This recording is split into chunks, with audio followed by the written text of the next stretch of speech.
Bismillahirrahmanirrahim. Alhamdulillahirabbil alamin. Wassalatu wassalamu ala Rasulillah wa ala alihi wa sahbihi wa man wala amma ba'd.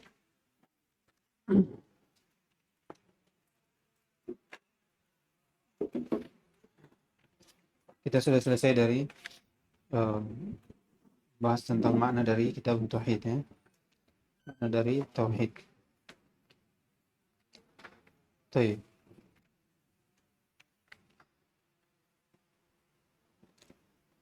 Ada yang hafal? Hafal saja ya. Karena kalau di store kayaknya terlalu lama. Kita cuma punya satu pekan itu 2 hari. Ustaz targetkan selesai.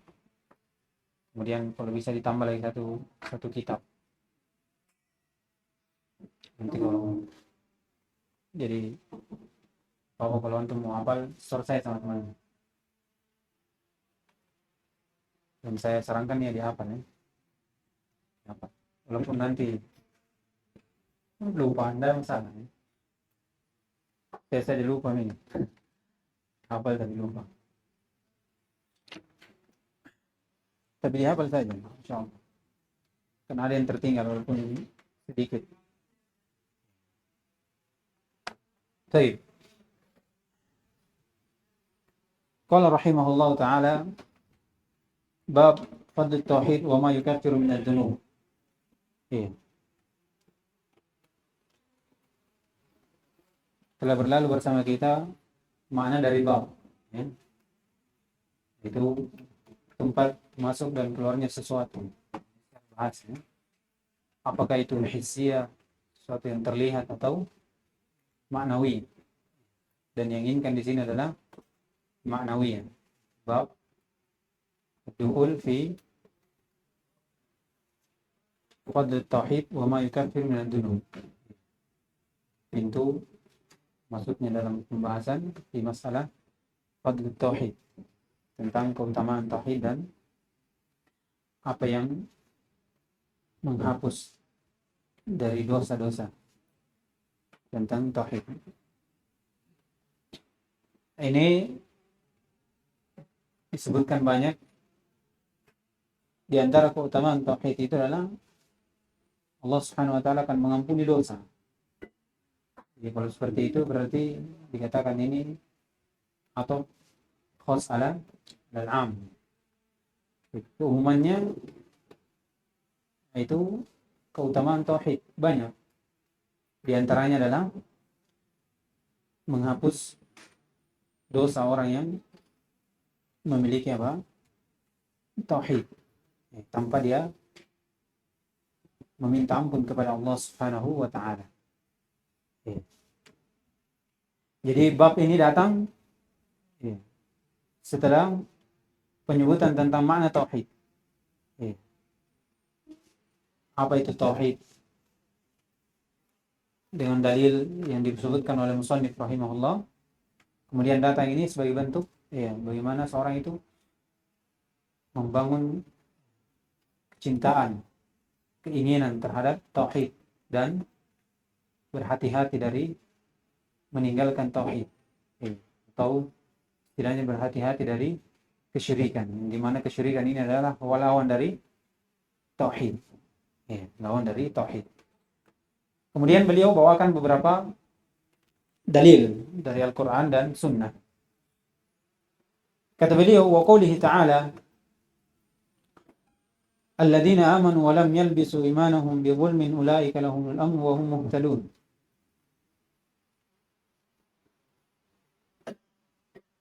Ini ayat pertama yang dibawakan oleh musannif rahimahullah tentang menunjukkan keutamaan dari tauhid itu. Kata beliau, orang-orang yang beriman, orang-orang yang bertauhid dan tidak mencampurkan keimanan mereka, tauhid mereka, dengan kezaliman. Kezaliman di sini adalah kesyirikan. Sebagaimana datang dalam tafsir Nabi SAW, hadis Ibnu Mas'ud radhiyallahu taala anhu. Tatkala turun ayat ini dikatakan siapa yang tidak menzalimi dirinya? Ya Rasulullah. Ini ilmunya dari sahabat, melihat dari zahirnya. Dikatakan siapa yang tidak mencampurkan keimanannya dengan kezaliman, mereka akan mendapatkan keamanan dan hidayah. Kemudian kata Ibnu Mas'ud, siapa di antara kita yang tidak menzalimi dirinya? Secara umum. Tanpa melihat dari makna dari kezaliman itu. Maka kata Nabi, kezaliman di situ bukan sebagaimana yang kalian sangka. Karena diketahui manusia itu tidak lepas, dari kezaliman, menzalimi dirinya sendiri. Iya kan? Paling rendahnya itu. Dengan apa? Mungkin dengan melakukan dosa atau meninggalkan larangan. Ini kezaliman. Tidak tegak. Tidak memberikan hak pada dirinya. Ini kezaliman. Jadi mereka, para sahabat menyangka. Kemudian Nabi SAW dikatakan, al-amru laisa kama tazunnun. Bukan seperti yang kalian sangka. Gol di situ adalah kesyirikan. Tidakkah engkau mendengar dari ucapan Luqman kepada anaknya? Ya bunai la tusyrik billah, inna syirka la zulmun azim. Sebutkan kesyirikan itu adalah kezaliman yang sangat besar. Jadi kezaliman kepada Allah Subhanahu wa taala ini adalah kezaliman yang paling besar. Di sana juga ada kezaliman terhadap orang hamba. Dengan menyakiti, tidak memberikan haknya, mengambil haknya, membunuh, selainnya. Dan ada namanya kezaliman terhadap diri sendiri. Ini dia. Kita tidak tegak dengan hak-hak dari tubuh kita, atau bagaimana kita tidak menjalankan perintah dan malah kita melaksanakan larangan Allah Subhanahu wa taala. Kata beliau, ulaika lahumul amnu wa hum muhtadun. Ini dia keutamaannya. Jadi orang yang bertauhid itu akan diberikan keutamaan oleh Allah Subhanahu wa taala berupa keamanan. Datang nanti dari ucapan Asy-Syairih rahimahullah tentang keamanan ini. Sedikit tentang keamanan. Dan Allah Subhanahu wa taala akan memberikan hidayah. Hidayah dari kepada orang yang bertauhid ini, petunjuk. Kemudahan dalam beribadah, kemudahan dalam ketaatan, dan selainnya dari hal-hal yang dapat mendekatkan dia kepada Allah Subhanahu wa taala, disebabkan dengan apa? Dengan tauhid ini. Jadi kecocokan ayat dengan bab itu jelas ya. Di antara keutamaan tauhid itu adalah pemiliknya atau pemilik tauhid itu akan diberikan keamanan dan petunjuk oleh Allah Subhanahu wa taala. Kemudian kata beliau, wa an Ubadah bin Samit radhiyallahu ta'ala anhu qala Rasulullah sallallahu alaihi wasallam, man syahida an la ilaha illallah wahdahu la syarika lah wa anna Muhammadan 'abduhu wa rasuluhu wa anna Isa abdullahi wa rasuluhu wa kalimatuhu alqaha ila Maryam wa ruhun min wal jannata haqqun wan nar haqqun adkhalahu al jannata 'ala ma kana min al 'amal. Riwayat Bukhari Muslim. Ini dalil yang kedua tentang penunjukan terhadap keutamaan dari tauhid. Kata beliau, siapa yang bersaksi, yaitu persaksian syahadat ya. Syahadat itu pengakuan dengan lisan, hati, dan anggota tubuh. Ini pengakuan yang benar. Kosong dari salah satu dari itu, maka pengakuannya tidak diterima oleh Allah Subhanahu wa taala. Sebagaimana kaum munafikin ya. Mereka pengakuannya itu di mana? Di dalam di bibir saja atau di lisan saja. Tidak ada pengakuannya dalam hati. Oleh karena itu Allah Subhanahu wa taala sebutkan dia dari orang-orang yang berdusta. Kata beliau, man syahida an la ilaha illallah, itu bersaksi tiada sembahan yang hak kecuali Allah. Ini makna dari la ilaha illallah. Ini makna yang benar, di luar dari makna-makna yang didatangkan oleh ahlul batil. Ini akan datang, bukan di sini ya. Jadi makna la ilaha illallah itu adalah la ma'budu bihaqqin illallah. Jadi ilah di situ bermakna al-ma'bud. Banyak menafsirkan ilah datang dengan makna khaliq, al-qadir. La qadir ala al-ikhtira' illallah. Tidak ada yang mampu dalam menciptakan kecuali Allah. Ini makna dari ahlul kalam. Mengatakan la khaliq. Ya. Ini makna-makna yang batil. Ya. Yang dimana kenapa dikatakan makna batil? Iya. Karena kaum musyrikin itu mengiyakan dari makna ini. Iya. Tidak ada pencipta. Iya. Selain Allah Subhanahu wa taala tidak ada yang mampu. Iya. Kecuali Allah Subhanahu wa taala. Iya. Ini kaum musyrikin itu pengakuannya ada terhadap makna ini. Oleh karena itu mereka kalau ditanya sebagaimana dalam ayat mereka mengatakan Allah Subhanahu wa taala yang menciptakan, yang mematikan. Ini makna dari rububiyah. Jadi dia maknakan la ilaha illallah itu pada makna rububiyah. Iya. Dalilnya juga bahwasanya la ma'budu bihaqqin illallah itu makna la ilaha illallah. Itu orang kafir Quraisy mereka kalau disuruh untuk menyebutkan makna ini mereka menyombongkan diri. Tidak mau karena pengakuannya dari pengetahuan terhadap makna la ilaha illallah ini. Karena itu dari sinilah kita katakan la ma'budu bihaqqin illallah itu adalah makna la ilaha illallah. Iya. Datang juga dalam ayat. Ya kan? Dzalika bi anna Allah huwal haqq wa anna ma yad'una min dunihi huwal batil. Ya, ini membantah bahwasanya tidak ada sembahan, tidak ada la mawjuda illallah. Ini makna. Tidak ada yang ada kecuali Allah. Berarti semua yang ada adalah Allah. Itu konsekuensi dari makna dari la ilaha illallah itu. Kalau dikatakan la mawjuda illallah, ini yang tersebar di kalangan kita ya. Kalau istilahnya tidak ada Tuhan selain Allah. Iya. Tidak ada Tuhan selain Allah. Dibantah dengan dalil ini. Bahwasanya ada sembahan selain Allah, tapi sembahannya adalah sembahan yang batil. Oleh karena itu diikutkan dengan ma'budu bihaqqin supaya mengeluarkan semua sembahan-sembahan yang ada tapi sembahannya itu disebutkan sembahan yang batil. Nah, itu makna dari la ilaha illallah. Ini ya tauhid. Jadi siapa yang bertauhid? Iya. Diakhirkan dengan keutamaan Allah Subhanahu wa taala akan memasukkan ke dalam surga Allah Subhanahu wa taala. Dikatakan man syahida an la ilaha wa anna Muhammadan abduhu wa rasuluh. Iya. Wa anna Isa abdullahi wa rasuluh. Pengakuannya juga terhadap Nabi kita Muhammad dan Isa. Ini membantah dua kelompok. Iya. Datang kata abdu membantah orang Nasoro. Iya kan? Kemudian datang kata Rasul untuk membantah kelompok lain. Mengatakan dia adalah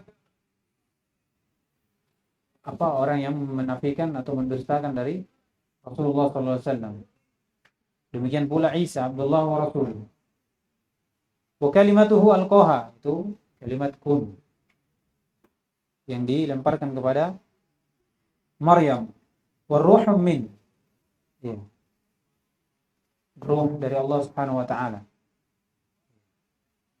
Bukan, inilah pendalilan dari orang-orang yang menganggap bahwasanya Allah Subhanahu wa taala atau Maryam Isa itu adalah ibnullah karena dikatakan ruhum min. Ya, ruhum min. Ini min di sini bukan min tab'idiyah. Ya, sebagaimana disebutkan sebagian syarah. Min di sini bukan min tab'idiyah, tapi min ibtidaiyah atau min yang menunjukkan kata terpisah dari satu dari yang lainnya, tidak bersama. Ya, kalau seperti ini berarti menunjukkan ruh itu dari Allah Subhanahu wa taala. Ini ibtida dari Allah, bukan bagian dari Allah Subhanahu wa taala. Kalau dikatakan min tab'idiyah berarti bagian dari Allah. Mereka lah dari sinilah mereka berdalil tentang bahwasanya Isa itu adalah ibnullah. Isa ibnullah. Kemudian mengakui juga wal jannah haqqun wan nar haqqun. Nah, ini semua fi'il syartnya. Syaratnya. Dan yang dipersyaratkan jawab syarat adalah adkhulahul jannah ala ma kana min amal. Jadi Allah Subhanahu wa taala akan memasukkan dalam surga orang yang bertauhid ini bagaimanapun dia beramal. Iya, bagaimanapun amalannya, maka Allah Subhanahu wa taala akan memasukkan dia ke dalam surga tanpa melihat. Iya. Tanpa melihat dari amalan itu. Selama amalan itu atau selama mereka di atas tauhid. Ada pengakuan terhadap Allah Subhanahu wa taala, syahadat. Pengakuan dengan lisan, pengakuan dengan hati, dan pengakuan dengan anggota tubuh. Nah, ini keutamaan yang kedua dari orang yang bertauhid. Kemudian kata beliau, walahuma fi hadits Ibban bin Malik al-Ansari, fa inna Allah harrama 'ala an-nari man qala la ilaha illallah yabtaghi bidzalika wajh Allah. Ini lawannya. Kalau tadi orang bertauhid, Allah akan memasukkan dia ke dalam surga, bagaimanapun amalannya. Kalau di hadis ini dikatakan Allah akan mengharamkan atasnya neraka. Orang yang mengucapkan la ilaha illallah, yang dimana dia harapkan apa? Wajah Allah Subhanahu wa taala. Jadi dibedakan ya, akan datang nanti perbedaan. Dua ini. Jadi Allah masukkan ke dalam neraka dengan Allah haramkan Allah masukkan dalam surga dan Allah haramkan neraka. Ini beda, dua kalimat yang beda. Insyaallah akan datang penjelasannya nanti. Ini keutamaan juga dari tauhid. Iya, bahwasanya Allah akan haramkan pemilik tauhid ini neraka untuknya, tidak akan dimasukkan ke dalam neraka. Kemudian kata beliau, dalil ketiga, an Abi Sa'id Al-Khudri radhiyallahu ta'ala anhu an Rasulullah sallallahu alaihi wasallam qala Musa, ya Rabbi 'allimni syai'an adhkuru wa ad'uka bihi. Berkata Musa, wahai Rabbku, ajarkan saya sesuatu. Saya berzikir dengannya dan saya berdoa dengannya. Iya. Berkata Allah Subhanahu wa taala, katakan ya Musa, la ilaha illallah. Telah berlalu makna la ilaha illallah. Qala ya Rabbi kullu ibadika yaquluna hada. Iya, setiap Rabbmu mengatakan ini la ilaha illallah. Iya. Semua hamba mengatakan kalimat la ilaha illallah. Kata beliau, ya Musa. Ini disebutkan dari agungnya dari kalimat ini. Ya Musa, law anna as-samawati as-sab' wa 'amiruhunna ghairi wal ardina as-sab' fi kiffatin wa la ilaha illallah fi kiffatin malat bihinna la ilaha illallah. Kata Allah, ya Musa, seandainya langit 7 tingkatan itu dan orang-orang yang berada di dalamnya selain saya, para malaikat dan siapa saja kecuali Allah Subhanahu wa taala, dan bumi beserta 7 tingkatan itu di satu tempat, kifah, dalam timbangan apa istilahnya? Neracanya? Apa namanya ini? Paham ya? Tapi paham toh? Di satu tempat untuk ditimbang supaya terlihat siapa yang berat. Wala ilaha illallah fi kifah. Dan kalimat la ilaha illallah ini di kifah yang lain. Kemudian ada tiangnya. Kata beliau, malat bihinna la ilaha illallah, maka kalimat la ilaha illallah itu akan mengalahkan dari beratnya langit dan bumi yang 7 juga, kemudian isi-isinya juga. Bagaimana beratnya la ilaha illallah itu. Jadi Musa alaihissalam meminta satu zikir. Zikir. Kemudian diajarkan oleh Allah Subhanahu wa taala dan dijelaskan tentang agungnya dari kalimat ini. Hadis ini walaupun ini dhaif ya, tapi ada syawahid atau dicukupkan dengan hadis yang datang dari Abdullah bin Amr bin As radhiyallahu taala anhu. Diriwayatkan oleh Imam Ahmad, dan hadis ini semakna dengan ini, dan ini disahihkan oleh Syekh Al-Wa'idi rahimahullah. Semakna dengan ini tentang peletakan kalimat la ilaha illallah di satu tempat, kemudian bumi dan langit dan 7 tingkatannya itu diletakkan satu tempat, dan menunjukkan kalimat la ilaha itu mengalahkan beratnya langit dan bumi beserta isi dan tingkatannya. Kemudian kata beliau sebelum masuk di masail ini terakhir, kata beliau walid Tirmidzi wa hasanahu An Anas radhiyallahu taala anhu sami'tu Rasulullah sallallahu alaihi wasallam yaqul qala ta'ala ya ibnu Adam law ataitani bi qurabil ard al khotoya. Seandainya kamu datang dengan banyaknya bumi, sebanyak bumi dosa-dosa yang kau bawa. Tsumma laqitani la tusyrik bihi syai'a. Kemudian kau jumpai saya, tapi kau berjumpa dengan saya dalam keadaan kau tidak membuat kesyirikan, tidak berbuat kesyirikan. Kau bertauhid kepada saya. Iya. Kata beliau, la ataituka bi qurabiha maghfiratan. Maka saya akan datang kepadamu penuh, sepenuh bumi juga apa? Ampunan. Jadi ini tauhid itu adalah keutamaan dari tauhid adalah mengampuni dosa. Iya. Mengampuni dosa. Allah Subhanahu wa taala akan menghapus dosa kita, mengampuni dosa kita walaupun dosa kita sepenuh langit dan bumi atau sepenuh bumi saja. Iya. Itu dari keutamaan apa? Tauhid kepada Allah Subhanahu wa taala. Ini dia dalil nas-nas yang dibawakan oleh musannif.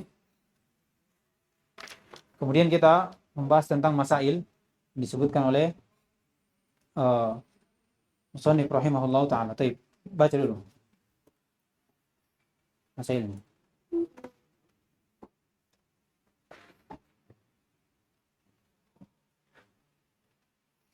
Bismillah. Qala rahimahullah fihi masail. Al-ula sa'atu fadlillah. Al-thaniyah kathratu thawabit tauhid 'inda Allah. Al-thalithah takfiruhu ma'a dhalika lidh-dhunub. Al-rabi'ah tafsirul ayati thalithati wa thamanin allati fi suratil an'am. Al-khamisah ta'ammulul khamsil lawati fi hadithi Ubadah.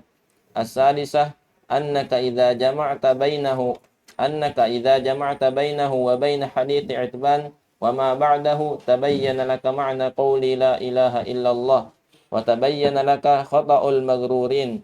السابعة التنبيه للشرط الذي في حديث عتبان. الثامنة كون الأنبياء يحتاجون للتنبيه على فضل لا إله إلا الله. التاسعة التنبيه لرجحانها بجميع المخلوقات مع أن كثيرا ممن يقولها يخف ميزانه. العاشرة النص على أن الأراضين 7 كالسماوات. 11 أن لهن عمارا. 12 إثبات الصفات خلافا للأشعرية. 13 أنك إذا عرفت حديث أنس عرفت أن قوله في حديث عثمان فإن الله حرم على النار من قال لا إله إلا الله يبتغي بذلك وجه الله أنه ترك الشرك ليس قولها باللسان. 14 تأمل الجمع بين كون عيسى ومحمد عبدي الله ورسوليه. 15 معرفة اختصاص عيسى بكونه كلمة الله. 16 معرفة كونه روحا منه. 17 معرفة فضل الإيمان بالجنة والنار. 18 معرفة قوله على ما كان من العمل. 19 معرفة أن الميزان له كفتان. 20 معرفة ذكر الوجه. طيب. Kata beliau fihi masail. Al-ula si'atu fadlillah. Si'atu fadlillahi ta'ala. Karena Allah Subhanahu wa taala di dalam hadis Ubadah bin Samit, bagaimana Allah Subhanahu wa taala akan memasukkan seorang yang bertauhid bagaimanapun dosa yang dia bawa, amalan yang dia dibawa, amalan baik atau amalan buruk, sedikit ataupun besar. Ini bentuk dari keutamaan Allah Subhanahu wa taala, rahmat Allah Subhanahu wa taala kepada makhluknya. Selama dia bertauhid, di atas tauhid, maka Allah Subhanahu wa taala akan menjamin untuknya surga. Akan menjamin untuknya surga. Kemudian yang kedua, kasratu shawabit tauhid indallah. Banyaknya pahala tauhid di sisi Allah Subhanahu wa taala. Jadi berkaitan dengan kalimat ya. Bagaimana kalimat la ilaha illallah itu kalau ditimbang dengan langit dan bumi seisinya, 7 tingkatan, itu masih berat kalimat la ilaha illallah. Bagaimana banyaknya pahala atau beratnya pahala dari tauhid itu. Ini bentuk dari keutamaan tauhid. Bentuk dari apa? Keutamaan dari tauhid. Ini sebagaimana disebutkan dalam hadis Abi Sa'id Al-Khudri. Jadi keutamaan dari tauhid di situ adalah bagaimana pahala tauhid itu sangat besar. Sangat berat. Walaupun ditimbang dengan semua makhluk. Ditimbang dengan semua makhluk. Kemudian kata beliau yang ketiga, takfiru ma'adzalika lidzunub. Pengampunan Allah Subhanahu wa taala terhadap dosa-dosa. Karena Allah Subhanahu wa taala seorang hamba yang datang dengan dosa seluas langit atau seluas bumi, maka Allah juga akan mendatanginya dengan membawa sebanyak seluas dosa yang dia bawa. Tapi Allah membawa apa? Ampunan untuk dosa tersebut. Ampunan untuk dosa tersebut. Kemudian kata beliau yang keempat, tafsir ayat tadi 80 83 allati fi surat al-an'am. Tafsirnya itu alladzina amanu wa lam yalbisu imanahum bizulmin. Tafsirnya itu kesyirikan, dan keutamaannya adalah mendapatkan aman dan hidayah dari Allah Subhanahu wa ta'ala. Kemudian yang kelima, ta'ammul khams allawati fi hadis Ubadah. 5 ya. Diperhatikan ada 5 dari hal yang penting dalam hadis Ubadah, yaitu syahadat, 2 syahadat. Kemudian apa? Wa an Isa Abdullah wa rasuluhu wa kalimatuhu alqaha ila Maryam wa ruhun min. Terakhir wal jannatu haq. Kemudian apa? Wan nar haq. Ini 5 bagaimana seorang harus memperhatikan. Bahwasanya yang terakhir adalah surga dan neraka itu hak, ada, sabit. Ini bentuk tambah bantahan dari orang Mu'tazilah. Bagaimana mereka membantahkan adanya surga dan neraka. Atau surga dan neraka itu belum diciptakan. Belum diciptakan oleh Allah Subhanahu wa ta'ala. Dan penciptaannya kan sia-sia jika ada. Kemudian kata beliau, sadis annaka idza jama'ta bainahu wa bain hadits Hibban wa ma ba'dahu tabayyana laka anna ma'na qula ila Allah wa tabayyana laka khata'u al-maghrurin. Jadi kalau kita gabungkan antara hadis Ubadah bin Samit dan hadis Hibban, maka akan terlihat dari makna la ilaha illallah itu. Bahwasanya tidaklah ucapan la ilaha illallah itu terucap kecuali dengan keikhlasan. Karena disebutkan setelahnya ya batagi bidzalika wajh Allah. Dan terlihatlah dari kesalahan orang-orang yang tertipu. Yang sekedar apa? Sekedar mengucap saja. Sekedar mengucap tanpa ada pengakuan dari hati, keikhlasan, tanpa ada amalan. Mereka tertipu dengan ucapan saja. Adapun makna yang jelas, ucapan la ilaha illallah itu disertai dengan keyakinan, kemudian ucapan lisan dan amalan. Dengan amalan. Jadi ucapan rahimahullah taala di sini dalam hadis disebutkan dalam hadis dia batagi bidzalika wajh Allah ini disebutkan bahwasanya orang yang mencari wajah Allah itu pasti dibarengi dengan amalan, tidak kosong dari amalan. Jadi orang yang berucap la ilaha illallah dengan mengharap wajah Allah itu disertai dengan amalan, disertai dengan amalan.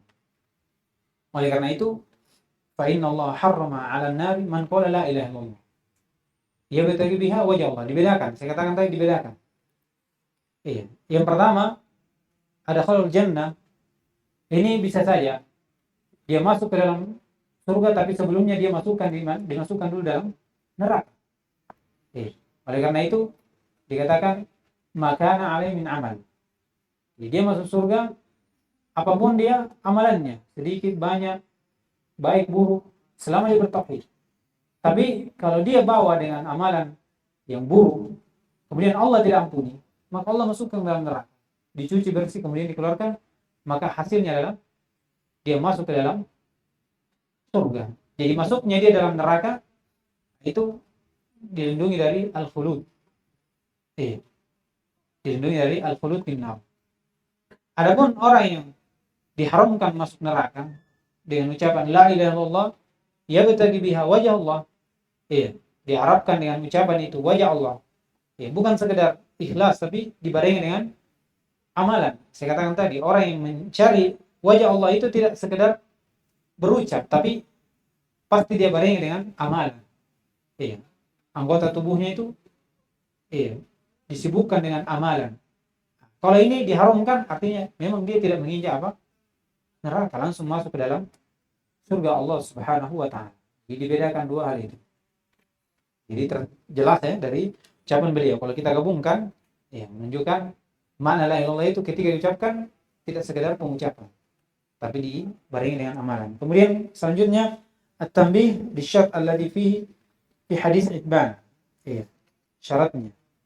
Persyaratkan juga dari ucapan la ilaha illallah itu harus ada keikhlasan. Harus ada keikhlasan. Kemudian amalan juga. Kemudian kata beliau, Thamina, qaulul anbiya yahtajuna litanbih ala fadli la ilaha illallah.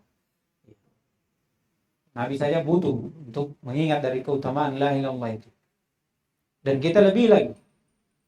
Kita lebih butuh lagi untuk mengingat dari makna atau keutamaan apa? La ilaha illallah. Bagaimana agungnya tauhid itu di sisi Allah Subhanahu wa taala. Kemudian التاسع التنبيه لرجحانها بجميع المخلوقات مع أن كثيرا ممن يقولها يخف ميزانه. Ini dibedakan, lihat.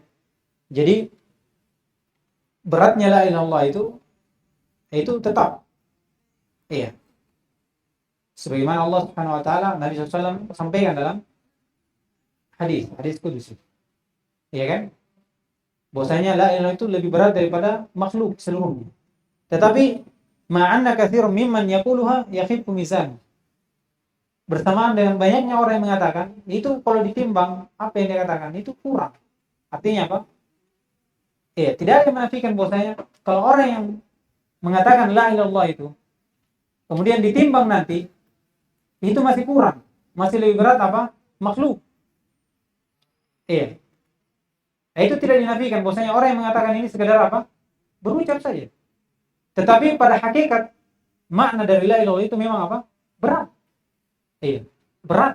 Oleh karena itu dipersyaratkan orang yang mengatakan seperti ini itu tidak sekedar berkata, tapi dibarengi dengan apa? Keikhlasan, amalan. Mencari wajah Allah, bukan karena takut atau selainnya dari hal-hal yang menafikan keikhlasan dalam berucap. Berucap apa? La ilaha illallah. Jadi dibedakan dua itu. Ketetapannya bahwasanya dia berat jelas.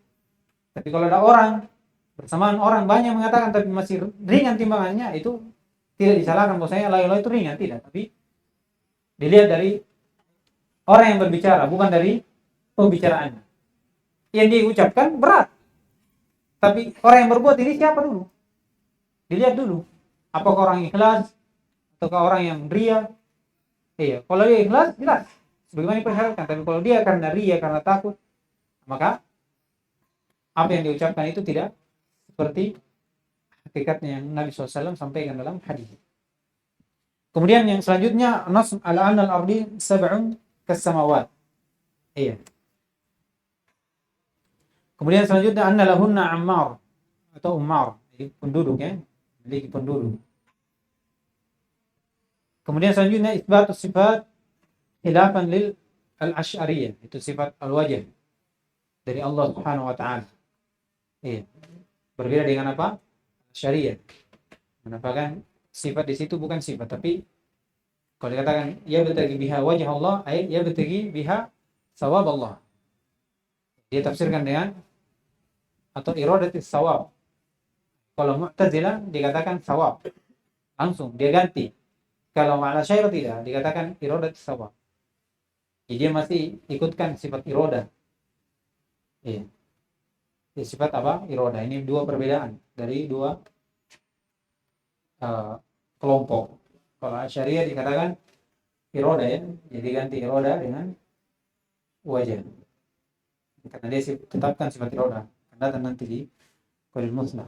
Baik, kata beliau, "Annaka idza 'arafta hadits Anas, 'arafta anna qawlahu fi hadits Ibban, fa inna Allah harrama 'alana man qala ila Allah yabtaghi bidzalika wajha Allah annahu tarku syirk laisa qawluha bil lisan."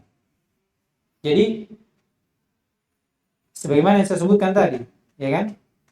Jadi hadis Ibban itu dengan ucapan harrama 'alan nar, itu orang yang mengatakan ini la ilaha illallah meninggalkan kesyirikan bukan karena sekedar ucapan.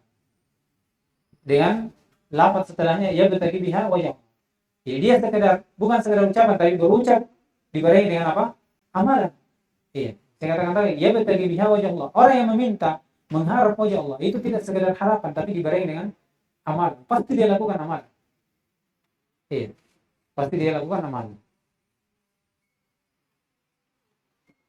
Kemudian kata beliau selanjutnya, ta'ammul jami' baina kaun Isa wa Muhammad abdallahi wa rasulih. Ini dalam konteks hadis. Anna Muhammadan abduhu wa rasuluhu wa anna Isa abdullahi wa rasuluhu. Jadi Abdullah membantah orang yang gulu terhadap keduanya, menyembah, ya kan? Kemudian Rasul itu membantah orang yang mendustakan dari keduanya, tidak mengakui risalahnya. Kemudian yang selanjutnya, ma'rifat ikhtisasi Isa bikaunihi kalimat Allah. Jadi Isa diciptakan dengan ucapan kun. Adapun Nabi Muhammad SAW itu datang dari air mani bapaknya. Ya. Tapi Isa alaihissalam sama dengan manusia. Ya. Dalam ayat ada apa? Isa itu seperti Ibnu Adam. Inna masalah Isa inna Allahi kamathali Adam. Iya. Khalaqahu min turab. Dia seperti Adam, diciptakan juga dari tanah. Di hadis juga disebutkan Isa dan ibunya itu makhluk, kemudian keduanya juga makan. Iya. Jadi pengkhususannya saja diciptakan dengan ucapan kun fayakun. Iya. Kemudian kata beliau selanjutnya ma'rifatu kauni ruhan min. Iya, dalam hadis ya. Jadi min di situ saya katakan bukan min tab'idiyah, tapi ibtidaiyah atau mubayyan, sesuatu yang terpisah. Jadi dari Allah, artinya pemberian dari Allah. Iya. Bukan yang keluar dari bagian dari Allah Subhanahu wa taala. Kemudian yang selanjutnya ma'rifatu fadlil iman bil jannati wan nar. Bagian dari keutamaan keimanan kita kepada surga dan neraka adalah Allah Subhanahu wa taala akan memasukkan kita dalam surganya. Kemudian ma'rifatu qouli ala ma kana min al-amal. Jadi ala ma kana min al-amal apa saja? Amalan baik, amalan buruk, besar ataupun kecil, semuanya. Iya. Selama dilandasi dengan aslul iman, ada tauhid dalam diri kita. Kemudian kata beliau terakhir ma'rifatu dzikril wajh. Iya. Mengetahui penyebutan wajah untuk Allah Subhanahu wa taala. Iya, penetapan sifat wajah Allah Subhanahu wa taala. Dan masih banyak lain dari faedah dari hadis ini, nas yang dibawakan oleh beliau, tapi kita cukupkan dengan maksud dari musannif rahimahullah membawakan hadis ini untuk menunjukkan bab tentang keutamaan apa? Tapi kemudian pertemuan selanjutnya akan kita baca dari syarah beliau rahimahullah ta'ala. Subhanallah wa bihamdihi, asyhadu an la ilaha illa anta, astaghfiruka wa atubu ilaik.